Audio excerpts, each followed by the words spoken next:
to Gunners Are Us, where we are positively Arsenal. And that we are. And I tell you what, this is, if you're ever looking for a week where you could be positively Arsenal, Woo! and I know Man United fans are probably listening, and hey, this isn't all going to be just hatred towards Man United, because there's nothing to be mad about for an Arsenal perspective. So if you're a Man United fan, do not stop listening.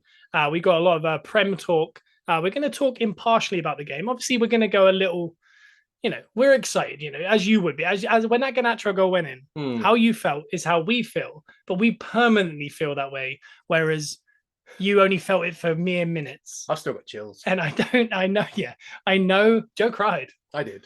And I know that that comment I just made seems backhanded, and it was. But what we're going to do is we're going to break down a little bit of Premier League action. We'll break down the predictions, who got what right, talk about some VAR, and then we're going to get into the Man United Arsenal, because, I think that's got to be the most talked about game this season, if not over the last season and this season. Oh, it's the most talked about game, and not just that. The weather is the most talked about thing right now, because we're all out there shopping for pumpkins and everything Halloween and autumnal. We're sweating. I am sweating in the booth. I didn't think I'd be carving a pumpkin in this heat. Let's be honest. Yeah, this is it. But I'm hoping if you are listening to this, you're sat in the sun, not sweating like we are. Yeah. Maybe in some shade with a pina colada. Woo! And you're just relaxing, waiting to hear about, Luton or Chelsea, and then the big game. So we're going to get into it in a moment. Simon is not here again. As last week, he couldn't speak because he had an issue with his throat, and he's still dealing with that. So we are sending our good thoughts to Simon. Hopefully be back next week so we can actually speak on the pod, because after an international break, he might have some things to say about the Arsenal Man United game 10 days later. We're praying for only ups and no downs. Yeah, ups and no downs. But he should be back next week. And I did mention that we could do some little instant reactions. We didn't get around to it because Joe was too busy crying, and it was too much to come down from. Yeah, I was shaking a little bit, which was a bit odd. So we didn't get around to that. But every single Wednesday, because I know there is a one WWE superstar named Elton Prince, who was very angry he didn't have his Gunners Are Us podcast yesterday. But it is every Wednesday. It's hump day. It is. And give us a like, a subscribe. Give us a 5-star review. Even if you don't want to listen, tell your friends. Just download it. Let us get the downloads. We need to lift those downloads, and then we can start paying for the old podcast feed and all those kind of bits, and that'll be fantastic. We're just trying to pour out positivity into the world of football and life in general. Exactly. And Joe's feeling positive because of this reason. So, Premier League predictions last week. We had big games like Luton versus West Ham, Sheffield United, Everton, Brentford, Bournemouth. These giant games. Oh, yeah. And Joe, the last couple of weeks, when we've done the predictions, it's kind of felt like he's gone really out of left field. It's kind of worked for him. I feel like the Premier League's gone kind of out of left field this season so far. Yeah, so this last week, Simon got 2. I got 2 right out of 10. Joe got 5. Wow. So Joe overall has 2 weeks. He's won 2 weeks. I've won 1 week. Simon's won no weeks so far. But overall, Simon's got 10 games right out of a possible 30. Yep. I've got 10 games right out of a possible 30. Yep. And Joe has 13 out of a possible 30. So it's very close. So there's going to be 2 types of winner this year, like I mentioned last week. Overall, how many weeks did you win? And then how many games did you get right? We'll keep a tally throughout the whole thing. Annoyingly, we missed 1 week. So at the end, it'll be 37 weeks we have right. So maybe what we'll do is we'll pick one random, maybe, I don't know, like the Champions League final, something like that. And we'll all predict it. And if you get the score right, if we all go like, let's say it's like Man United versus Bayern Munich, and we all go Man United and it is Man United, then it might come down to who's closest on the score, and then that person could be the one that separates the whole thing. Maybe we could put bets on, not bets as in like cash, but bets as in like the points we've gained in the season and the amount we want to put on it. Yeah. So we can always let's say a wager. Like let's say you or Simon is behind, and you want to gain those points back. You can put a certain amount of points back to overtake me. That's cool. Yeah, I like that. We could do that. So we need to make up for that 1 week that we missed. We'll find a way around it. Because it'll just feel OCD wise. Yeah. Don't like the fact that it's 37 out of 38. But we're already 3 weeks in out, even though it's been 4 games. But we're not doing any Premier League predictions this week because it's international break. And I'm excited to see, from an Arsenal perspective, seeing Eddie finally up on the that's great on the international stage. Saka has just been voted England's Men's Player of the Year. Wow. 2 years running. Wow. Then we've got Rice obviously coming back after that heroic match, which it's a new kind of Rice we got now. It is, and I think there's talk of Ramsdale potentially starting. I really I know we are biased, but how is Ramsdale not the starting keeper for England? I understand Pope has a good option, but Pickford, it just, I know he, like, for example, this week, and we'll talk about this game in a moment, the Sheffield United versus Everton match. This is almost sums up Pickford, is he scores an own goal off the back of his head. Yeah. And then in the last minute, he does one of the best triple saves I've ever seen. And he follows it up by just taunting the crowd. Like, he's just such a bizarre keeper. And I just, in a generation of quality at England, I just feel like, especially when Southgate, and we could get into Southgate a little bit, wants to play out from the back. Yeah. I don't really get why we're not going with someone who plays out from the back for his club team. I think in recent years, we've always kind of relied on one specific goalie to get us through everything. We're quite lucky now, as we've got 3 very prominent goalies who are top goalies in the Premier League. They're all capable of doing random things. As we've seen, Ramsdale can do some random things. Pope definitely can do some random things because of what we saw last season with the handball incident. Pickford, definitely very random.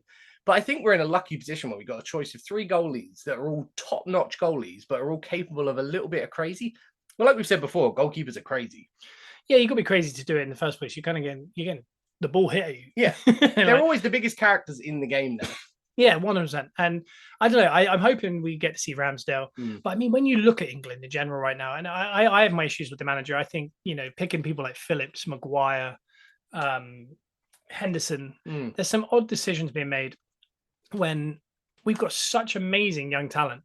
When you look at the midfield, if a club put out Rice, Bellingham, and Foden, wow, that is potentially the best midfield in modern football. Look at what Bellingham's doing at the minute over in Spain. And look at Rice. And obviously Foden's coming off the bench, but I mean, he's still world class. And then the wingers of Saka and Grealish. Yeah. And then Kane up front. Like, when you look at that front 6, that there's nowhere that touches that. There's no international that touches it. There's no club that touches that. Any club would die for that team. Which gets me to the rumour which Southgate is going to leave after the Euros. And it looks like the FA want to try and get Pep Guardiola in. Wow.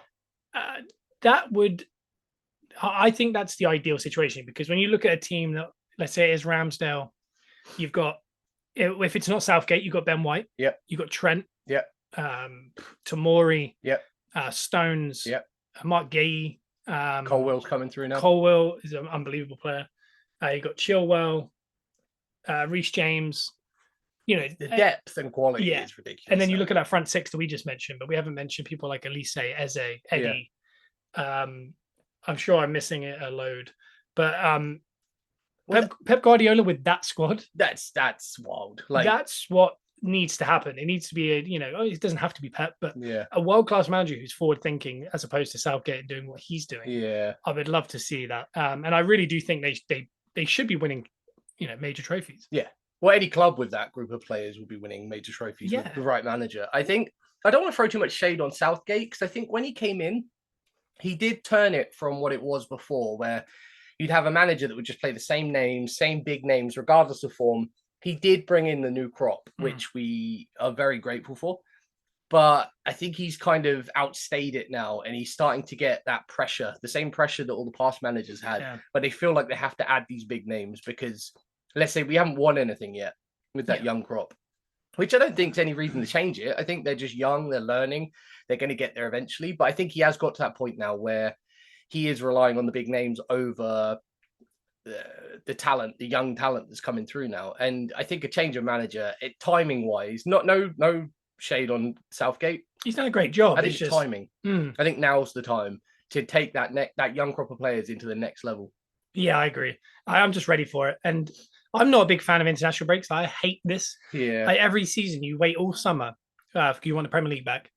And then after 3 or 4 games, there's going to be a gap. And you're just going to be like, oh, my God. And also the risk of injury. Yeah, and already Klopp and Pep are doing their thing. They've pulled Trent. They've pulled Grealish. Yeah. This is what I think Arteta needs to get better at, is just pulling people like Saka, who might need a rest. Like, Saka's looked pretty lax the last couple of weeks. Like, maybe he's due a break. And I know, obviously, people would say, we're 4 games in, how does he need a break? But, I mean, I don't know, really. But it's a tough balance, because you do want these players to gain that experience. The experience, because it's a different game. Like, they're going away for this random game in between all the other games, and they will gain a lot of experience and slightly different playing style, learning to bond with these players that they haven't played with all season. I think there is a positive to it, but I also think the Premier League's too big a deal now that you can't be risking injury. You can't be risking the loss of good players just so that they can play for the international team.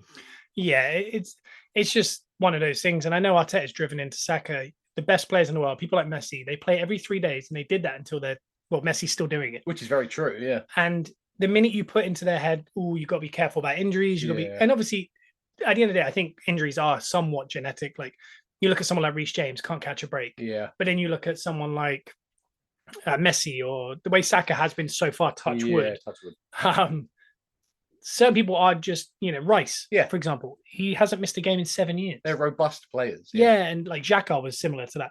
They're just it's a genetic makeup in their body that means they get less muscle strains, less stuff like that. Yeah. Impact stuff you just can't do anything about. Like, if eventually someone goes through Rice and he tears an ACL, he's going to have hamstring injuries, he's going to have thigh injuries, he's going to have knee injuries for the rest of his life then. Yeah. But as far as like a genetic thing, I think that is a thing. And I think Saka has been blessed with that so far. Yeah. Again, touch wood. Maybe stop using him as a reference. But Arteta has really tried to drive into him. No, don't complain. Yeah. Play every 3 days. That's what the top players do. And you need to, when you look at Saka, he's got 100 goal involvements for England and Arsenal combined now. Yeah. He's 22. Yeah. He's only played 200 games. He's on track to do some pretty amazing things. I know people like Haaland have changed that. Yeah. Because it just looks wild. Yeah. He has more goals. He has more, he's looking at 80 goals and assists in 45 games. Yeah. This is unheard of. This is Messi territory. Mm. Not everyone can be that, and very rarely will be. But someone like Saka is doing unbelievable, and I think he deserves the player of the year. His last England game scored a hat-trick. Yeah. So I am looking forward to that game. I do not like international breaks, and the only redeemable quality I've got of this weekend for sport is the NFL is back. And I'm a big Dallas Cowboys fan. Joe is a big Houston Texans fan. Texas, baby. What I'd like to do is hear from you guys. Tweet at Simon Miller 316 what NFL team you think he should support, because we'd like to we're not going to cover NFL on here, but I mean, I want him to have a team. Has he not got a team? I think he said he was a Packers fan when he was younger. He's not watched it for 5 to 10 years, something like that. And but he said recently he wants a team. But he doesn't know who. He said he's not opposed to just picking someone random. Yeah. So I think it'd be fun if the Gunners Are Us listeners can tweet at ByTBA on Instagram or Twitter, or Simon Miller 316 on Instagram or Twitter. Yeah. Let them know what team you think he should be supporting, and we'll see how they do this year. Yeah, I mean, I did the same thing growing up. I used to, because it wasn't really a prevalent thing for us back then. Like in the mid-90s. Yeah, Channel 4 would show the Super Bowl. That was about it. Like, we didn't get the full season, so I think I bounced around a little bit. I was a little bit of Green Bay, a little bit of San Fran. In later years, I found the Giants a little bit. Wasn't fully paying attention. Then we had a lovely trip to our first WrestleMania in Texas, Houston. And I think I decided the year before, wherever they name this next WrestleMania, that's going to be my team from now on. And that was like, how many years ago now? That was 14 years ago. Wow. So yeah, from that day, Houston Texans fan. Some would say I was smarter because I said we're going to Texas, so I'm going to support the Dallas Cowboys. They're going to be good this season, I think. I think every year we say that, and every year they a small part of my heart dies away. Yeah. But we'll find out, and I'm sure anyone listening to this, if you do have any predictions or thoughts on the NFL, let us know on our social medias. So getting back, we've done the international break. I want to talk. We've done the Premier League predictions. Let's just break down a little bit of what happened this week in the Premier League, because again, it was another wild week. Do you know what I think sums it up? Yep. The Arsenal game. I think that was a bang average game. Up until a point. Yeah. Yeah. They had amazing talking points. Yep. That we've all completely glossed over how boring the match was. Yeah. That was this weekend's of football. Realistically, when you look at it, like if I just name some of these matches, Luton losing at home to West Ham 2-1, Sheffield United drawing 2-2 with Everton, Brentford drawing 2-2 at home to Bournemouth, Burnley losing 5-2 to Spurs. That's a big one. Forest beating Chelsea 1-0 at Stamford Bridge. Man City just standard 3-0 win over Fulham. Brighton beating Newcastle 3-0. Palace and Wolves 3-2. Liverpool 3-0 over Villa. Arsenal 3-1 over Man United. Yeah. It kind of sounds uninspired, except for a couple moments. Yeah. And that feels like what that Arsenal game was. Yeah. Uninspired with a couple crazy moments. So what we're going to do is we're going to break down some of those crazy moments of the weekend from the other teams before we get to the Arsenal Man United game. So first up on my little list is Chelsea losing at home to Nottingham Forest. Prediction-wise, I didn't go for it. I went for a draw. Joe went for a Forest win. Having watched Arsenal v Forest, yep, they are so strong on the counter. Like, oh, yeah. they are going to be such a problem. And again, Man United, when you look at the Man United game they had last week, they went 2-0 up after 5 minutes. Yep. On the counter. Mm-hmm. They are so strong. And Elanga, I don't know how United let that guy go. I don't know if it was just maybe a personnel situation. Like they knew he was good, but he just didn't fit the manager. Well, they were talking about him as being like the next young player. The next Garnacho. They've kind of gone with Garnacho over him. Yeah. And again, time will tell. And again, if Garnacho had gone to Forest and Elanga had stayed at United, I'm sure, again, big teams, you get criticised differently. It's player profiles, setups, manager. There's so many things that come into it. You can't judge a player going to another team then performing well. It's the same as if like Eddie went to Crystal Palace and became like their top goal scorer. It's a very different situation. Yeah, just you get different chances, different setups. Teams defend differently to you. You know, when you're Arsenal or United or something, you're going against low blocks every week. It's a lot harder to score as a centre forward, whereas the wingers have more opportunities. So there's just things like that. But as far as Forest look, they scraped staying in the Premier League last year. Yeah. I really don't think they're going to have that issue this year. No. They bought so many players last year. They've let them bed in a bit more. Mm-hmm. They bought even more players this year. And people like Callum Hudson-Odoi, Origi. Yeah. They're really buying into, like, we always talk about, when you look at a lower level Premier League team that need to stay in the league, I always look for one player or two players that they have that are going to be a problem. So, like, for example, if Arsenal played Palace at home, I'd feel confident we're going to win. Yeah. But I'd only be scared because Zaha was there. Now it's Eze and Elise. Yep. But they have those players that you're just like, what could happen? Forest are now becoming that new team where when you're playing them, for example, we did when they got us in a counter-attack with Elanga, you look across that team, you go Hudson-Odoi, Origi, Elanga. A lot of quality. There's so much quality in there that you think, they're not going to win 50% of their games by any means. They're not going to be top half, I don't think. But they're going to cause big teams problems. So they'll survive. And as a fan of Arsenal or United or Liverpool, you look for these teams to be good enough that when you're watching, let's say we're watching a City game and they're playing away at Forest, you go, oh, they're going to lose this. Like, another City win. Yeah. You want these teams to be strong enough that you can watch it with a bit of excitement and you go, oh, but what if Elanga gets away on the break, Whereas there's a couple teams currently in the league that I really worry for. Oh, they haven't got that. They haven't got what Forest have done, what they've done to Chelsea, what they've done to us, what they did to United. Obviously, they only got 3 points from Chelsea. Okay, Sheffield United, Luton, I'm really worrying. Wolves even. Everton even. Yeah, and again, we'll be previewing the Arsenal-Everton game next week because they have become a bit of a bogey side, especially with Deitch next week. Yeah. Hopefully with Simon back. But yeah, I do worry about those teams. And you start to go, name the player that is really scaring you. Where Forest have like 4 at the minute. Yeah. Palace have 2 or 3. I'm trying to think of some other teams, but I think Brighton are even above that now. Like Brighton, I think are just a world-class football team. They're just up their level with like the Newcastle. I think I genuinely believe if Brighton were in La Liga, they would come 2nd or 3rd. Yeah. In the Premier League, they come naturally around 5th or 6th. But they are good enough. And I know last week they had a big loss. Yeah. And then this week they've had a big win. Yeah. Premier League. Yeah, exactly. So we'll talk about that. And this is where one of the 3 hat tricks of this weekend happened. And it was Ferguson. Yeah, Ferguson. And he's going to be a name that we're going to hear about a lot. That finishing on the boy, wow. I said a couple of weeks ago, he's got a robotic feature to him that's very Haaland like. Size. Yeah, and I don't think he's anywhere like Haaland, but I think he could be a regen of Kane. Yeah. I don't know if he's as intelligent as Kane. We haven't seen enough of him. He's not played enough. Whereas Kane's got this kind of football IQ that makes him so dangerous where he's turning, he's putting the ball into space, he's reading the game. Yeah. Ferguson might just be a straight up finisher. Well, he reminds me very much of a modern day, because of the Ireland link as well, Robbie Keane. Oh, yeah. Very similar. Like, a lot bigger, more powerful. Oh, he's a lot more suited to the modern game than a Robbie Keane would be maybe now. But yeah, every now and then these nations come up with these players. Like Scotland sometimes have that player, like Duncan Ferguson was back in the day. Ireland have now got Ferguson if they can keep hold of him. So this is going to be the thing: is next summer is going to be Brighton are going to just like Scrooge McDuck over there, like even the national team. Like he's thinking that he's got the England link still. He could join Rice and Grealish. Yeah, I feel for Ireland if they lost Ferguson, Grealish, and Rice. Yeah, that'd be awful of this generation. But he does look good. Brighton look good. I watched the game, and I think we all kind of thought draw or just a good game. Yeah. Newcastle did not look at it. Yeah. I'm going to say, I said this all last year. Yeah. I've said it already this season on this podcast.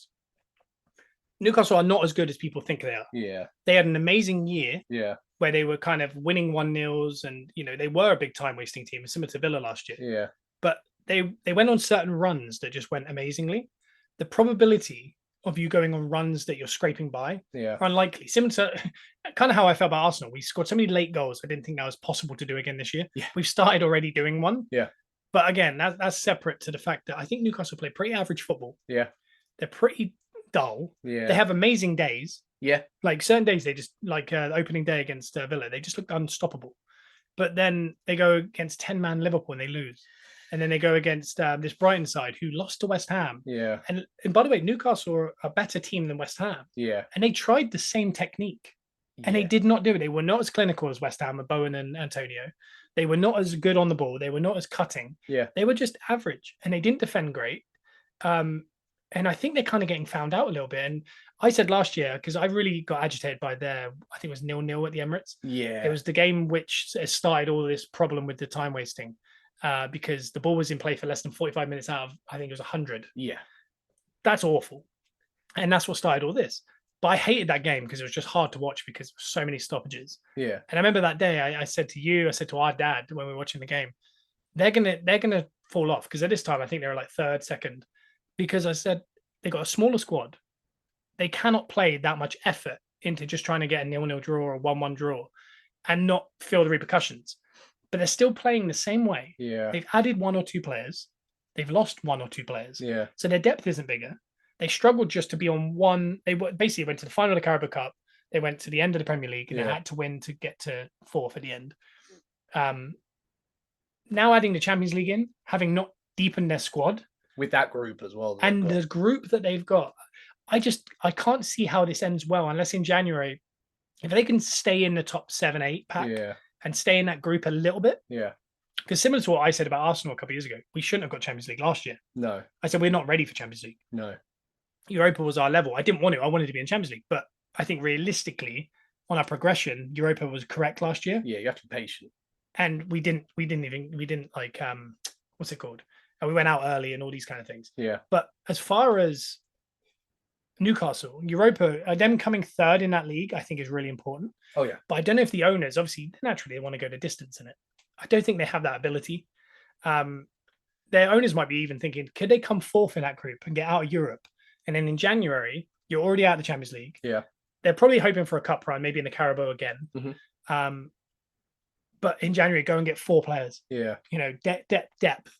Get them through to the end of the season, get another top 4. Yeah. And then that's someone they can reinvest. Because if you've watched the documentary, it's all about PFA, financial fair play, FFP.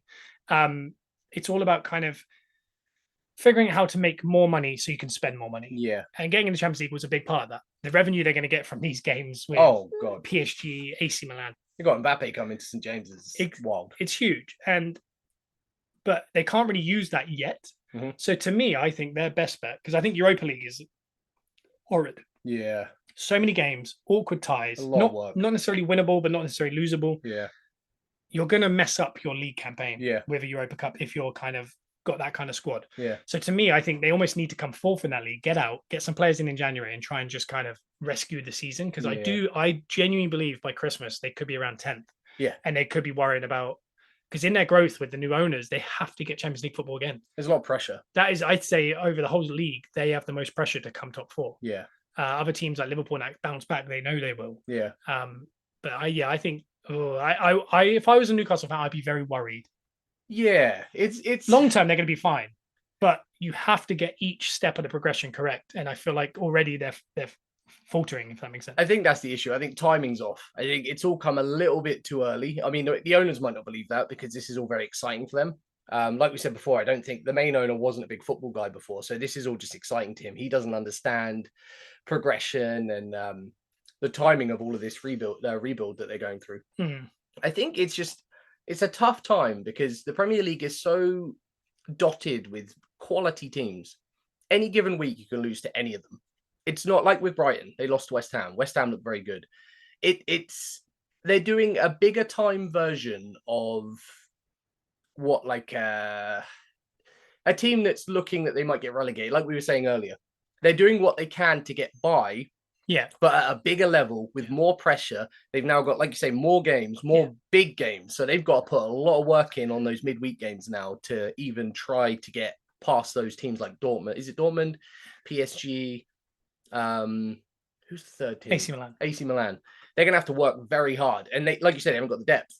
No. They haven't got the depth. So when they do those midweek games, they're going to have to go into the weekend coming off a hard work game where they could potentially lose. How do you think Dan Burns is going to do against Mbappe? That is the most interesting thing. I can't wait. I'm going to be honest. No matter what with Newcastle, I'm very excited to watch the progression. Like we said, we've got a link with them because of our mum's side of the family. I do think Eddie Howe is a good coach. I do think they've got a good team. So I'm very interested to watch how this plays out, like more so than when Man City were doing this. Yeah. So I'd be interested to just see how they combat those games. Not so much thinking ahead as in like they're going to lose, they're going to be worn out for the weekend games. I'm just looking forward to like how those games look at St. James's with that atmosphere, that group of players, how Eddie Howe's going to cope with that. And again, I'm trying to stay positive. We're not positively Newcastle though. We're positively Arsenal on it. But like we said before, we want to make it more inclusive. This podcast, like we are Arsenal fans. It is an Arsenal podcast, but we love the Premier League. We love the Premier League, and we will, like we said about Man United when we come to that later. We don't want to throw shade on Man United, like albeit we've had a massive rivalry with them for years. The games are always heated. Yeah, but we want to keep it positive. We want to just discuss it properly. So if Newcastle fans are even listening, it's all very exciting. Like all of this, like no matter what. They are in the Champions League. It may be slightly too early for them, but you got to enjoy that ride while you got it. And you never know. You never know. Like we said, they're working, like even with the time wasting, they're doing things to get by. Yeah. It's like they don't understand they've got a new body. Yeah. Do you know what I mean? Like it's like they haven't figured out that they're not that team. Yeah. And they're in transition. Yeah. And the other thing they're going to learn is every year they're getting better. Every year the teams will get deeper. Yeah. And then the experience as well. And also the difference between being Newcastle when you play Liverpool. Yeah. Is so different now. Yeah. Than it was 2 years ago. Yeah. And they have to understand that because as an Arsenal fan, we go against 18 teams that will go into a very low block and it is impossible to break down. Yeah. Then the next week we go against Man City. They're the only team that won't do a low block. Yeah. So you have to get used to these kind of how do you break down 11 men behind the ball? Mini games. Yeah, they're mini games. And they haven't dealt with that. They've usually just dealt with back and forth games, or they're the ones doing the low block. Yeah. They're now going up against, West Ham. Yeah. Whereas 2 years ago, all they think is, okay, we're going to have to beat West Ham. We're going to have to think of ways around it. But now all of a sudden West Ham sit back and they go, oh, we're not used to seeing this. Like, how do we break that down? Talking about being positive. We spoke a lot on Tottenham last week, which I don't want to this week, but I do have to mention Son's hat-trick. They won 5-2 away from Burnley. It adds to what we said last week. Maybe they are good. Yeah. Time will tell. And I think, again, depth, but being out of the Europe, and they're also already out of the Carabao Cup. Yeah. They're only in the FA Cup and the league this year. Yeah. They don't need the biggest depth. They have 7 days to get ready for most matches. Yeah. If they can get through this into the Christmas break and still be... And I'm not talking about them winning the league, I don't think. I think City are just going to win the league. I don't think there's anyone stopping that. No. But if they want to be top 4, top 3, if they can get through to Christmas in January, and if they're still in the dance of the top 5, they've got any chance. They're making all the right moves. I mean, they've lost the pressure of having the big name manager.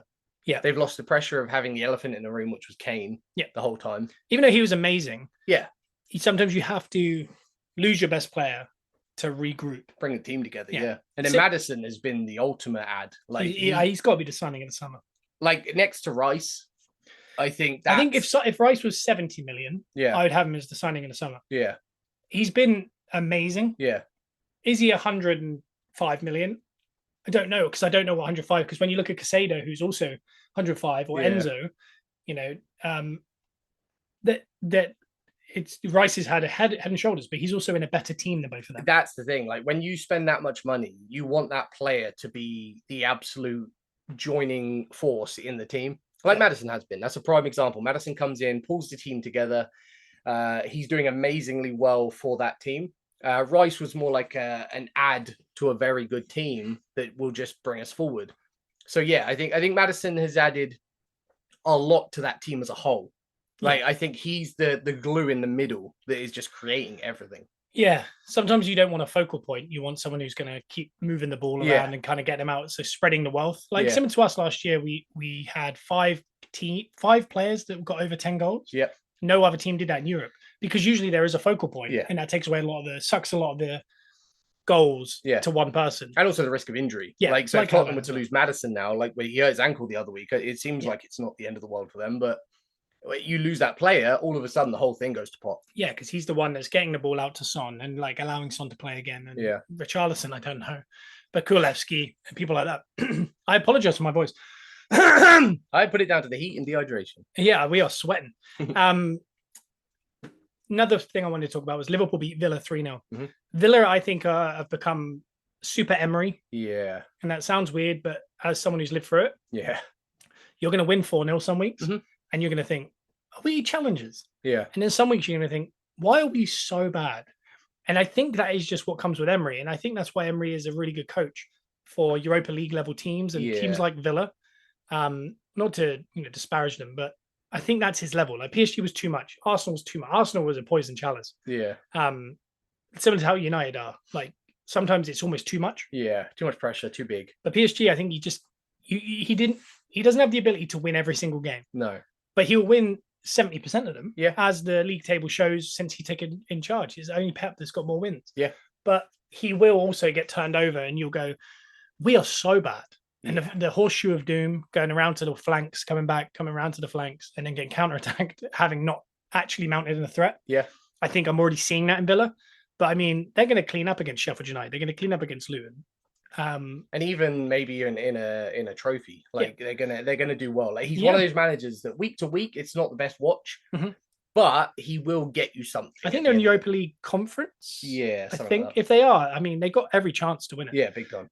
But when you look at their squad, it's looking better now. Like when you got Diaby, the Coutinho looks like he's got a bad injury, but and Mings is out now for a while. Mings is out, and so is not Ben Rama. He plays for West Ham.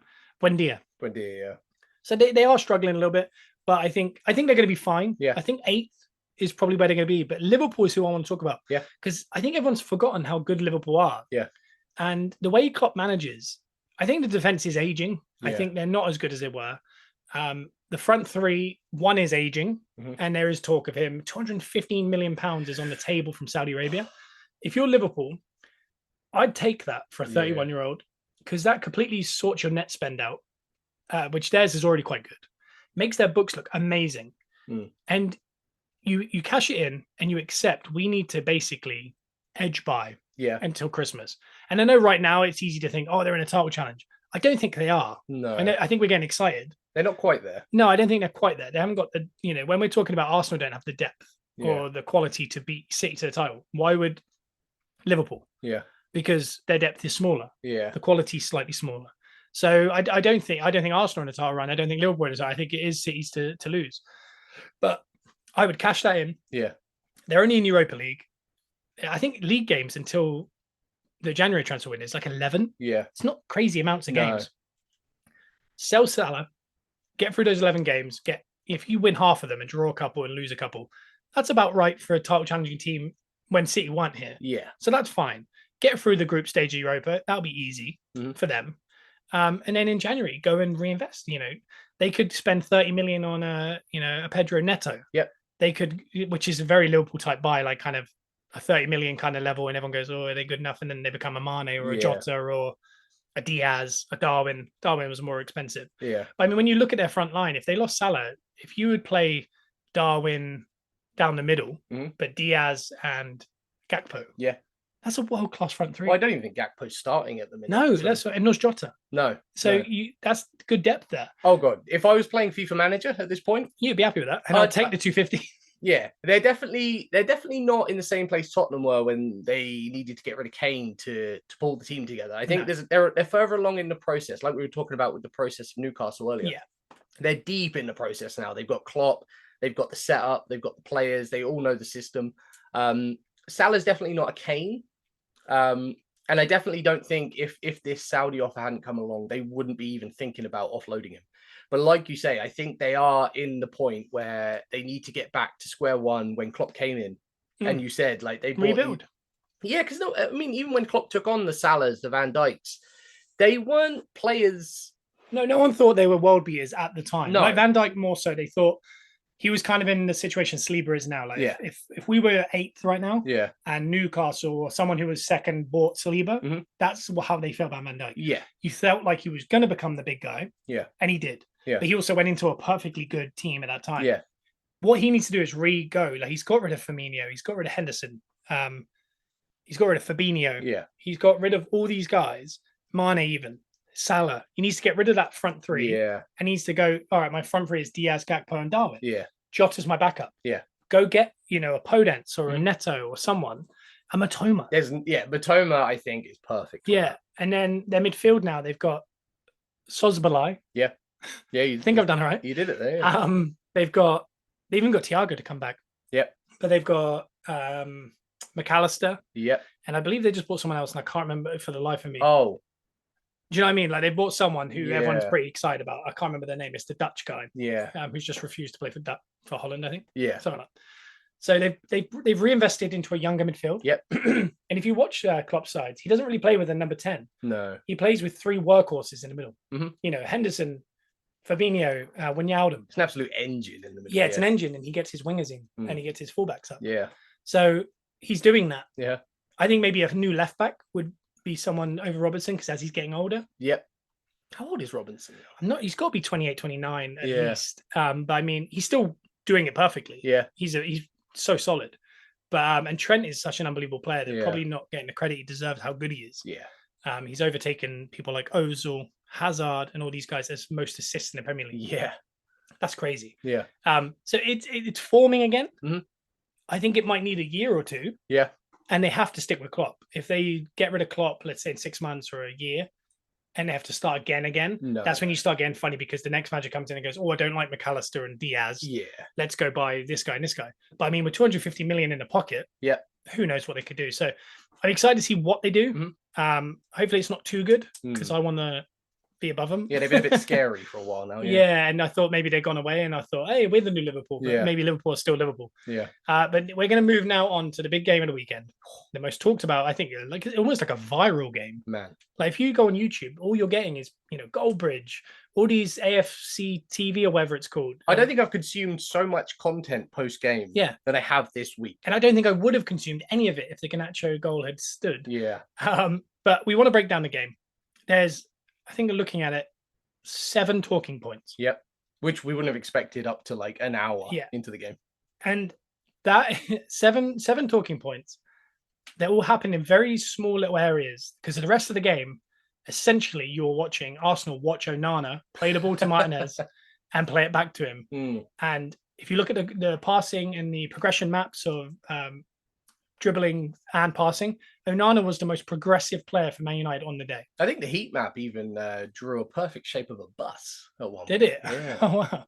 Yeah, because the thing is, it's not even like where they camped out. No. We didn't press. And I know a lot of people, like Gary Neville even on the commentary was saying, this is the most weak press I've seen Arsenal do. Like, they're just not bothering. Yeah. And if you don't watch Arsenal week to week, it's not just a Sanchez type press. Yeah. It's they call it a blanket press. Yeah.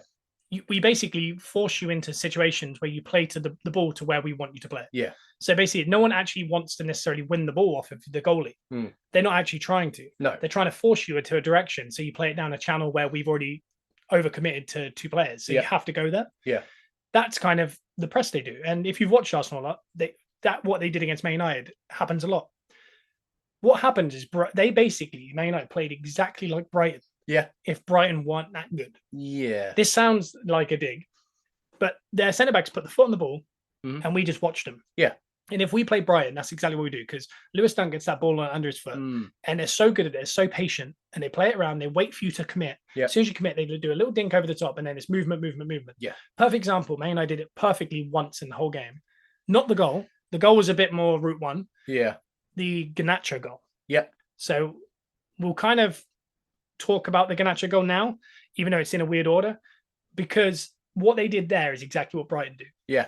They drew us up, made the 6 jump, yep, which was Rice. Now we had 5 across the front trying to press their goalie, which is not what we do. We just got impatient because it was 1-1 and we were chasing the game. It's what they waited the whole game for. Onana went over the top. I can't remember if it was Onana or whether it was a defender. Maybe it might have actually been Maguire. But he knocks over the top. Højlund comes down deep, does an amazing bit of link up. I think it was Bruno. Bruno does a great tackle. That's what it was. Transition. Boom, boom, boom. And they put Garnacho in. It is marginal. The conversation around that goal is it offside? Isn't it offside? In real time, I was like, it looked offside because everyone jumped. But I was like, it's on. And then when they showed the replay once, if they didn't get any lines out and they showed it just once, I would have gone, oh, he's onside. And I would have just moved on with my life. Very similar to the Man City goal at the Etihad against Arsenal last year, John Stones. They scored, the flag went up. We all watched the replay. The City players all knew it was offside. We all looked at the replay and went, oh, he's offside. Let's carry on. And then for 10 minutes, they got these lines out and they used a camera angle that we don't understand. And we went, what? He's onside? It didn't make any sense. Even if you look at the pictures now, I looked at it this week, it doesn't make any sense. The Garnacho one is tighter than that Stones one, but the Stones one happened to be onside. That's what's crazy, is it looked really offside, whereas the Garnacho one looks tight and ended up being offside.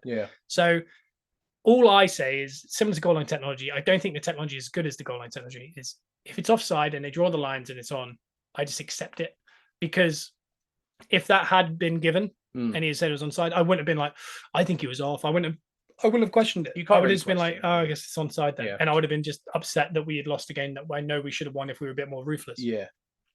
So as far as that decision goes, I think that's pretty self-explanatory. So we can argue about the technology. You know, last year we had a goal that was disallowed for offside when they completely missed a player. That's a human error. That's human error. That's just awful. And it happened to Brighton as well. But as far as this one, I think if the lines say they're on, that's all we can go by. Like, I know it sounds biased because we ended up winning, but I mean, even if we'd lost this, I would have said, I wouldn't have argued that one. No, I could have argued a lot of other stuff in the match, but that one, it's just whatever the lines say, I believe. A couple of things on the offside, though. I do believe without the VAR, like, I know linesmen are told to keep their flag down now, just to let it run, which I totally appreciate. But I do believe, like I even said it in play when that got passed through, I thought it looked offside and we're at a slight jaunty angle. Jaunty. Word of the day. But as you play, sweaty is mine. And I know I say it a lot. Sometimes you watch Arsenal with me. I do kind of basically anytime another team score, Joe shouts offside, and it frustrates me because it usually is onside. But I think the percentages are good on when I do call it. It does sometimes work, and I think with this one, you're like a defender that puts his arm up. Yeah, I do believe with this one when it was played through, it looked unnatural. Like the movement of our defense and him and Garnacho. It looked unnatural. So I did call offside on the play, even though we got a weird angle. But I do believe without VAR, I think that linesman would have flagged it. Because it just looked it looked unnatural. With the body movements, it just looked wrong. Do you know what's crazy as well? If he had flagged it and they had showed the replay and there was no lines because there's no VAR, we would have gone, oh, we got it wrong. Because of the first image, without any lines, it looks on. And you go, so it's crazy. Before VAR, that would have probably been given off on the field. The replay would have been like, oh, he's got it wrong. Whereas on this one, he didn't give it. But VAR showed he actually got it wrong. So it's like the opposite. So it shows you that you get a different outcome based on the different technology. But at the end of the day, I guess it's offside. But on a second note, though, I don't think enough praise has been put on Gabriel for throwing the old smooth criminal. That I know, because even the commentators kind of went the opposite way with it at the time, and they said he was doing something weird by. They said he leant his body forward too much. So, but if you're running one way and you have to change direction, he's jumped backwards. Like, I don't think a lot of the time I listen to the commentators and they say these things and you kind of wonder if they really understand what's going on, because even we can see what's happened. He's jumped back. Well, he knows he's been, like, at the end of the day, he knew that they were done. That it was a great bit of movement from United. Garnacho was through. His last attempt, he knew he wasn't going to catch him. So he thought, I'm just going to jump backwards and just hope for the best. And I don't think enough praise hasn't been lumped on what Gabriel did in that moment, because that saved the game. It literally saved the game. This podcast is very different if he doesn't do that. And so, to have the in-match IQ and the speed of thinking in that moment to jump back and catch him offside the way he did, I think there's not enough. And I want to put that. No, we're a positive podcast. I want to put some praise on Gabriel there because I don't think enough was said. Well, I was going to say that as far as offsides, that's all we kind of can talk about in that game. But I'm just going to throw it back quickly that VAR had an odd weekend because some people would say that, like Howard Webb, who's the head of the PMGO, I don't remember the name. Sounds right. I do. The stuff he's doing Like they're showing a lot on Sky now. Really interesting. I like Howard Webb talking. I don't know how I rated him as a ref originally, but I much prefer him to Mike Dean, who's just wants to be a celebrity. In that game, he showed how stupid the point of having a ref in there is. Because, for example, we're going to jump now to the Havertz incident, the penalty. He literally said in real time, they said, Mike Dean, what do you think? He goes, oh, it's a penalty. They showed a replay and he goes, yeah, he caught his back leg. It's a penalty. There's not enough to overturn. It's not a clear error. Which we all said at the time. Yeah, we went, okay. Again, like I said, if that was given against us, I would have said, oh, that's soft. Yeah. But I would have said, you can't overturn it. Because there's contact. Yeah, there's contact. So like similar to the Rashford one against Forest. Yeah. If he gives it on the field, you can't overturn it. No. If he doesn't give it, I don't think, again, you overturn it to give it a penalty. It's one of them, So, but literally Mike Dean says, oh, that's a stonewall penalty. It's not enough to overturn. Cool. Then we hear the VAR bit and he says, oh, he's going to go check it. And he goes and checks it. He's watching it. And Mike Dean comes up on the commentary and just goes, oh, this is a perfect example of how good VAR is. He should overturn this. Yeah. And they overturn it. It's like he just had to basically agree with whatever was happening. So he's trying to push the narrative too hard. Yeah, and it was like he showed his hand and then he panicked and went, oh God, no, this is a perfect example of what VAR is. And again, if that was the first time in the Premier League that they've overturned a decision on the field to the ref. Yeah. If they did that more often, I'd be fine. Because again, if they go to the screen, we all know as a football fan now, that's it. They're changing whatever happened, So once he went to screen, I was like, oh, they're taking it away. Cool, whatever.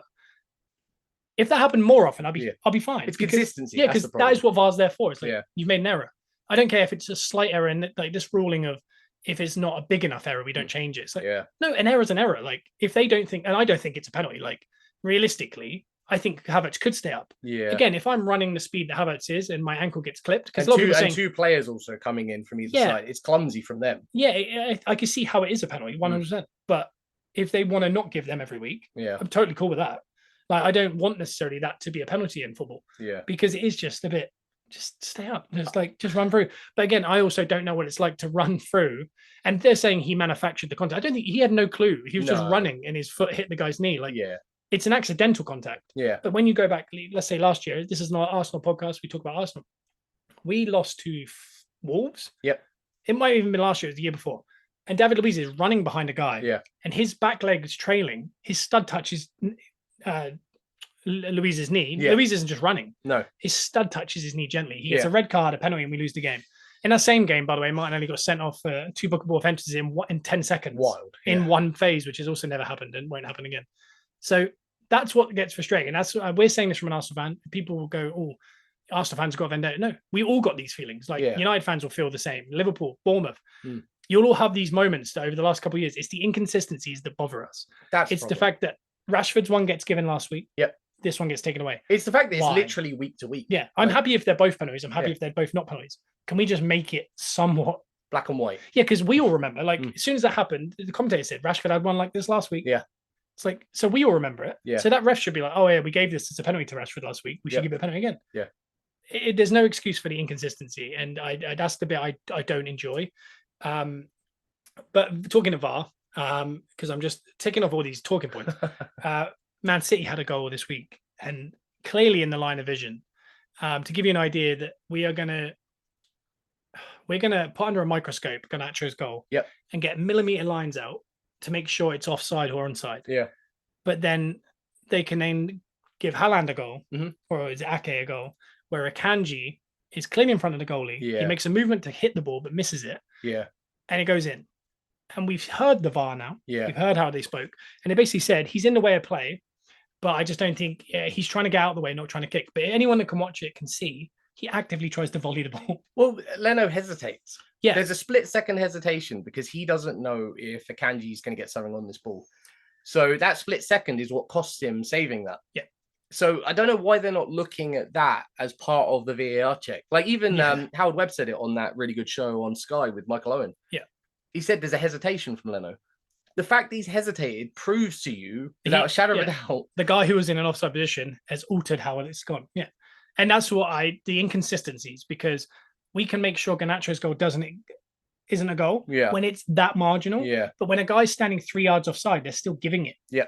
And that's what's confusing. And that's why people like United fans are going to be livid, because you're going, you've just watched the game go, he's clearly offside, and they've given that. Yeah. And then they're trying to get, like we felt it last year, a couple of times where we had goals where they got the line zone. You're like, how do they know that's right? Yeah. And I know that they've said like, the fans are showing their like lack of knowledge a bit with this, because the technology they use is very good. Yeah. And then the camera angles is irrelevant. It's all to do with maths. Yeah. I understand that. But it's the idea. It's nothing to do. I don't think it's a wrong decision. I think it's whatever they tell us. Yeah.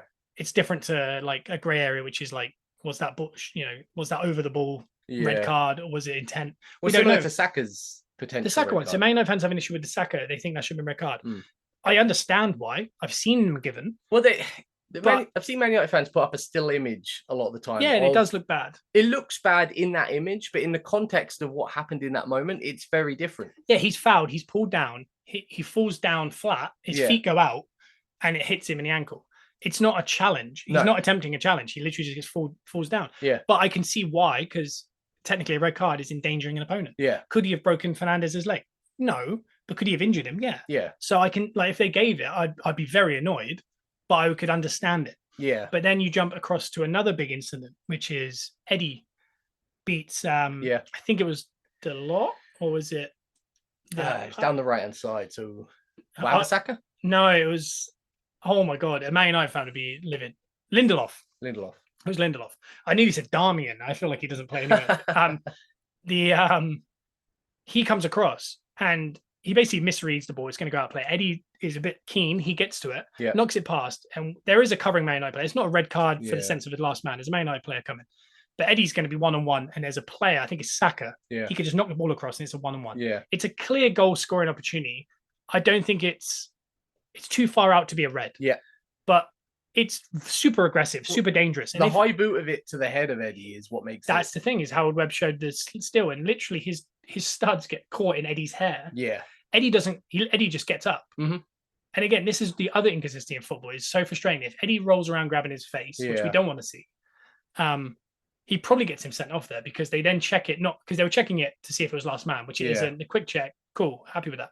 If he rolled around, they're like, oh, because we've heard of our does things. Yeah. They react to the players. Like Fernandez a couple of times in the game started screaming. Yeah. And there was a VAR check instantly. Because they were like, what's he screaming about? Yeah. They would check it, nothing happened. Yeah. So they listen to what's happening. So if Eddie just jumps up, they go, oh, is it last man? No. Okay, cool, carry on. Yeah. If he screams and grabs his face, they go, oh, is it a potential high boot? Then they check it. If they check that for high boot, he gets sent off. There's a lot of narrative and opinion involved, which makes it all very grey. Because earlier on in the game, I think Havertz tried to block a forward pass from one of the Man United players. I can't remember. But he sticks his foot up quite high to block the ball. And you can see in context of the game, he's sticking his boot up to block the pass. Yeah. And even Gary Neville went back to it, I think, on commentary, and he was like, oh, that's a very high boot from Havertz. He's trying to push a narrative. Yeah. But this one on Eddie, 10 times worse than Havertz trying to block because he's attempting to really... His intention there was, I need to chop the player down. It's a high tackle. But yeah, take a bit of height of it. It's just, he's chopping. There's ways of stopping a guy to get free. You grab his shirt, you pull him down from behind, like just grab him by the neck, and and it's like relatively safe. And you're like, I accept it's a book in. I just didn't want him to get away. Yeah. He's chopped his legs. Not just, there's danger to his legs. There's danger to his face. It's a bad one. You've got to read the context of the game as well, because Havertz's was out of nothing. Havertz was literally just trying to block a long pass. So there's no context involved. No. This one, he's trying to, you can see he's been caught out by Eddie. Yeah, he knows he's stopping something. So there's panic involved. Like when they show certain players going for big tackles, you can see it's coming. Like sometimes you can see a player's aggressive, and then other times you can see they jump in, but there's no aggression. Yeah, it makes a big difference in the context of the game. Yeah, we even heard it in the VAR studio when Howard showed I think it was week 1, Burnley versus City. Yeah. Carl Walker, there was a red card on him, and you hear the ref say, "Big tackle coming." Yeah, like 2 seconds before he makes the tackle. So the refs are understanding this player's going to jump in here. Yeah. He's saying it out loud as he's watching it. This guy's about to go in hard. Yeah. Then he goes in hard and goes, is it a booking? And they go, give us a sec. Yeah. There might be a straight leg. And again, if Havertz's one was, his foot was down, he kicks the bottom of his foot. They don't usually give them they sometimes a booking. Yeah. But not usually a red. It's if you straighten your leg, your knee is fully straight. And therefore, when they kick it, you're hitting a wall because your hip is stopping it from moving. Yeah. Whereas if your foot's bent and your leg's bent, there's movement. Yeah. You can kick through someone's foot. Yeah. And that's what they're kind of going by. So the letter of the law. And again, this happened again right at the end. I think it was Nelson on one of the Man United players when it was 3-1, right at the end. Yeah. Tried to break, and I thought, oh my God, like he's gonna he's going to do him here. Like, he's going to get red. Mm. And he didn't do anything. He gave a foul. He didn't even book him. And I was like, this is inconsistent. Like, that seemed more of a red that Nelson did right at the end, like right after the game was done. Then the Havertz one, the Saka one, the defender that I keep forgetting his name. No, Lindelof. It all. It's the inconsistency, because there could have been 2 reds to Arsenal, could have been 2 reds to Man United. Yeah, there could have been a penalty to Arsenal. There could have been a goal to Man United. Yeah. But what did happen was Man United scored a very good goal. They waited 30 minutes, I think, essentially for it. Yeah. They played the ball around. We did not press them. The commentators were very agitated by how we pressed.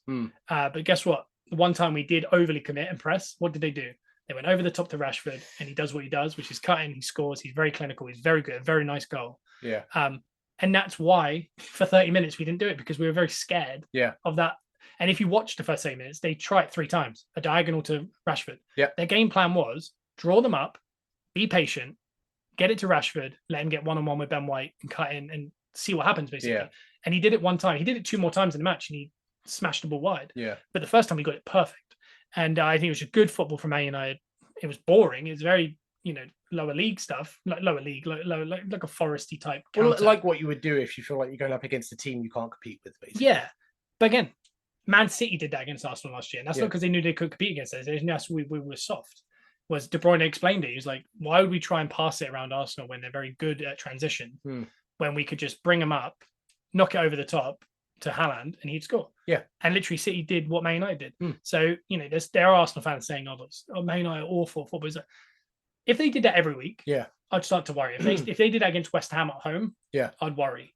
If they did that even at West Ham away, I'd worry. Yeah. But going against Arsenal or City and sitting back, bringing them up, knocking over the top to really quality wingers, like Rashford. I'm not going to say Anthony's quality. I think he's awful. But I mean, I think Garnacho's a lot better. Yeah. But I think it's just good football. Yeah, it's boring. I would hate to watch it myself. Yeah. But each game is a mini game. They thought that's the best way to beat Arsenal, and it worked for a long. If the Garnacho goal stood, the game plan was perfect.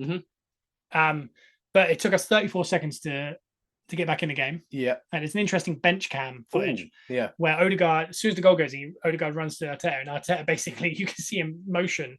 You need to get to the edge of the box and it needs to be cut back. He pretty much directed the next goal. Play. Yeah. And then 30 seconds later, it cuts back and he scores it. And you think, why did we wait?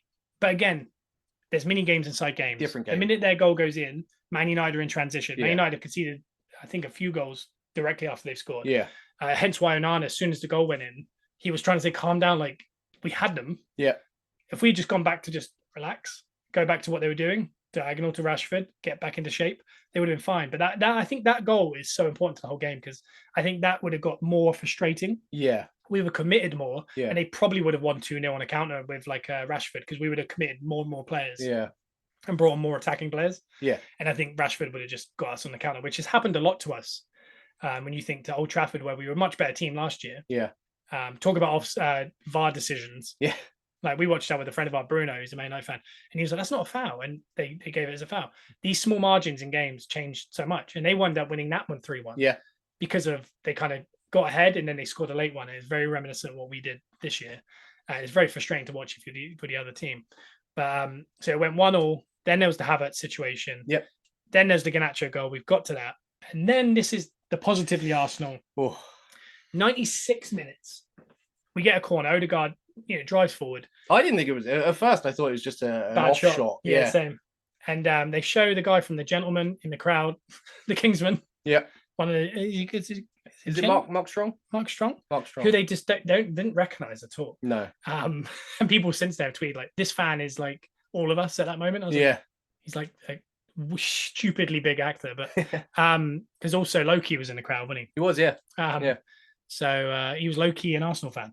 Hey, whoa. Loki was Loki, an Arsenal fan. Fantastic, right? Fantastic. Mark Strong is an Arsenal. He's a strong fan. He's a strong fan. But Saka does a deep one. Yep. At this point, we got to remember, Martinez has waved the white flag and decided to go off not injured because he's just fed up. Weird move. And I think that's who United should be mad at, not Maguire and Evans. They don't decide to be there. Well, yeah. I think Maguire has. But if Martinez doesn't go off there, I don't think that goal happens, because he gets out and he gets close to Rice. He has a lot of time. 2 aging average defenders in Johnny Evans and Maguire, and they're only on because of that. One of them is anyway. Rice has time to take it on his chest. It goes up very high, still no closing down. Yeah. And this is the other decision people are talking about, which is Johnny Evans is being held. That's why. Howard Webb showed it, and he said there's no there is a hold, both players. But he said if the goal doesn't go in, he would have suggested to VAR that Arsenal get a penalty. Yeah. Because Evans just pulls him down. Yeah. So it's one of those that I think if the goal gets deflected wide, I wouldn't be asking for a penalty, nor would I think it was a free kick. I think it would just be another corner. Because Onana nearly saves it. Close. On a deflection, as a very good save. Yeah. But just pandemonium, pandemonium. Like Joe starts crying. It wasn't even that goal. Like so I want to start with the decision making of Rice. Yeah. In that moment, naturally, normally what we do is header it back across goal. Yeah, but we've seen some of the YouTube clips of like where he's training. Yeah. He's got such a good strike. But that's the thing he said in the post-match. He said in the past, what he would have done is brought it down and crossed it. He said the old Rice would have crossed it there. Yeah. But he said all day, all the Arsenal players were saying, you're going to score today. Yeah. You need to shoot. That was in his head. So what was the next thing you said? The crying. You crying, yeah. So this goal, yeah, we'll get to that. That's what football does to you, though. This goal specifically didn't necessarily make me cry as much. This one was more a case of there's something about Rice as a player. He shows the passion, doesn't he? Like he's like whether he's new to Arsenal, people say he's not loyal. I think he just enjoys football. Yeah, he loves the idea of getting lost in a game. He's one of those players. He kind of brings. It reminds me very much of what David Beckham used to bring to United and England. Yeah.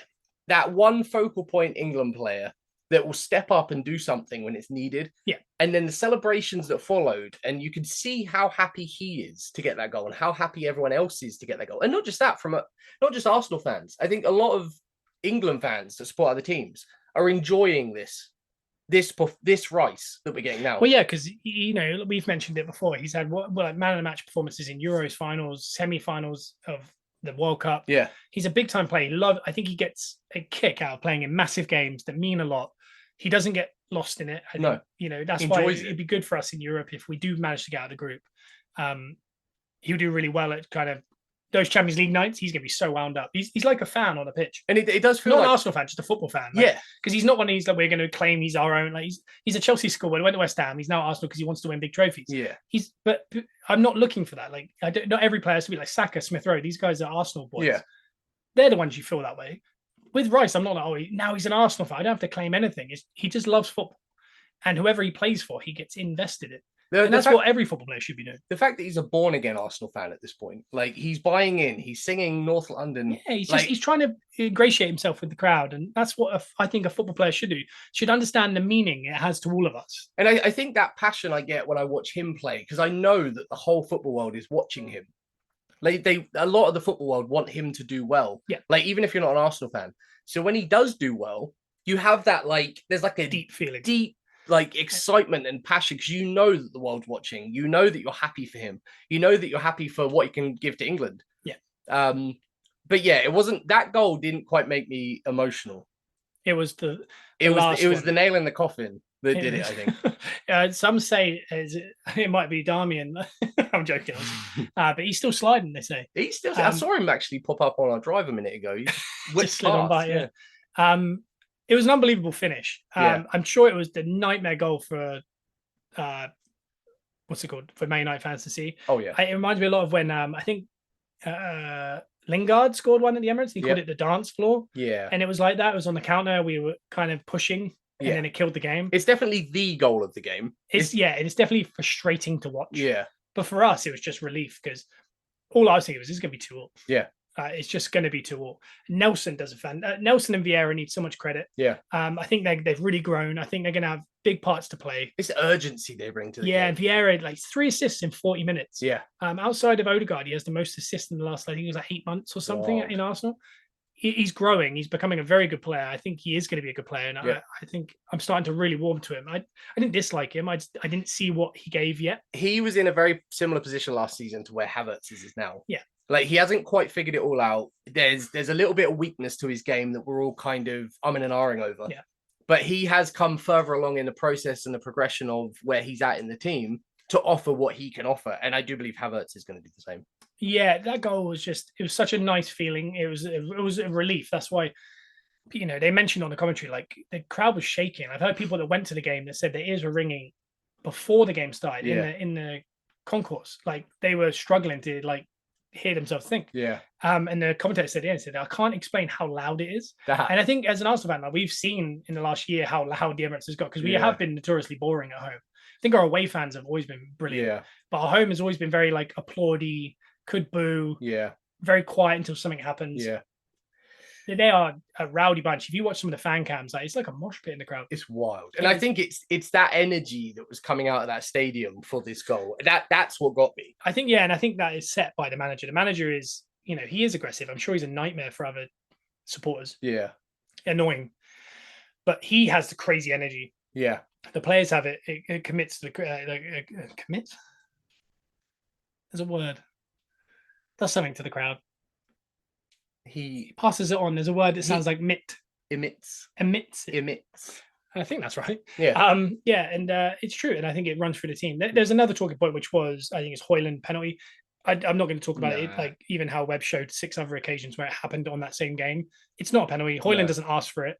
I'm not going to talk about Ten Hag's post match because it was like having a fan in there. It's just a stupid. And he threw Sancho, who's a world class player, under the bus. Yeah. I don't know what that guy's problem is. I think he was just passionate.